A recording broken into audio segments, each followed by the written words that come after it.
Welcome to The Explainer. Today, we're jumping into a really cool idea for a new kind of digital identity, one that could unite over 800 million people. But this isn't about old borders or maps, it's all about the languages people speak. And you might be really surprised to find out where the true center of this world is today. You know how some web domains just make sense? Think about .eu. It's a super clear digital flag for the European Union, a single, powerful block. And it's not just about places on a map, right? Think about BRICS. It's come to define a huge economic force. And what's funny is, that whole thing apparently started as just an idea, a catchy acronym from an investment banker. But look at it now. So that gets us to the big question for today. We've got digital identities for geography, and we've got them for economics. But what happens when the map of human language no longer lines up with the map of the continents? What kind of identity can you build for a world connected by speech? Okay, let's get right into it. We're going to start by looking at a huge assumption most of us have about the Romance languages. You know, Spanish, French, Portuguese, and Italian. When you hear those languages, your mind probably goes straight to Europe, right? Spain, Portugal, France, Italy. We think of them as the origin story, but also as the modern-day heartland. But here's the kicker we really need to ask. Is Europe actually the center of that world anymore? Because the important question isn't where these languages started, it's where the people who speak them live right now. All right, let's look at the numbers, because this is where the story we thought we knew completely flips on its head. The data shows a massive global shift, and spoiler alert, it has already happened. Get ready for this number because it's a real shocker. Over 92%, that is the percentage of all Romance language speakers on Earth who live outside of Europe. They're in the Americas and in Africa. And this chart just paints the picture so clearly.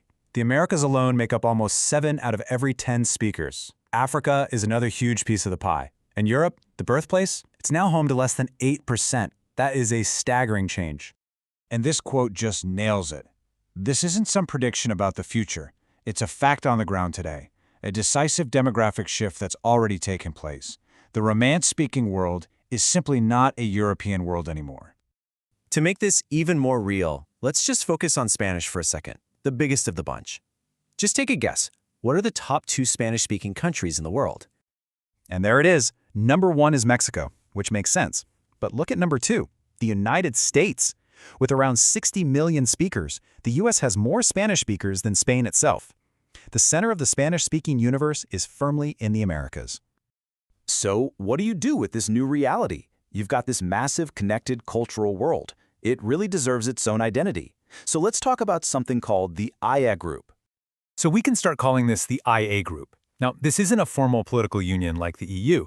It's better to think of it as a huge geolinguistic bloc, a massive community connected by language, whose demographic heart now beats in the Americas and Africa. And this whole thing really stands on 3 pillars. You've got Spanish, which we've already seen is an Americas-based language now. You have Portuguese, which is just dominated by Brazil, but also has this powerful growing anchor in Africa. And then there's French, which is now primarily an African language. Over 60% of all its speakers are on the continent.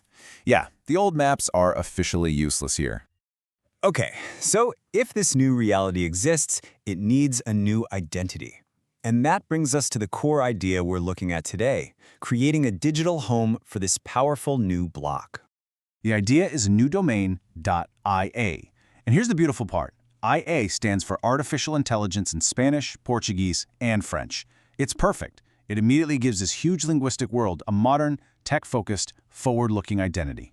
So let's be clear. The point of .ia isn't to compete with .eu.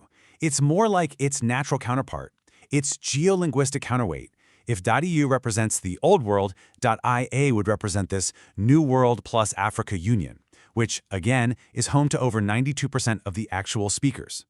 And this is why this is such a big deal from a business and tech standpoint. A .ii domain would instantly tap into some of the fastest-growing markets on the planet. We're talking about the entire AI scene in Latin America, that huge Hispanic tech market in the US, and all the booming innovation hubs across French and Portuguese-speaking Africa. It's a digital bridge. It's a way to unify that incredible demographic scale with these rapidly expanding tech markets, all under a single, easy-to-understand digital banner.